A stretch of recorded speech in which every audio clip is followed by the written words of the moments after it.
Ну вот, машина закрыта. Открываем.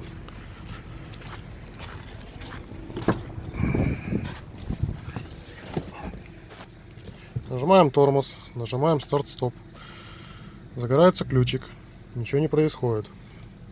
Нажимаем еще раз, загорается зеленая лампочка на старт-стоп, загорается климат и магнитола. Но на приборке ничего не происходит больше.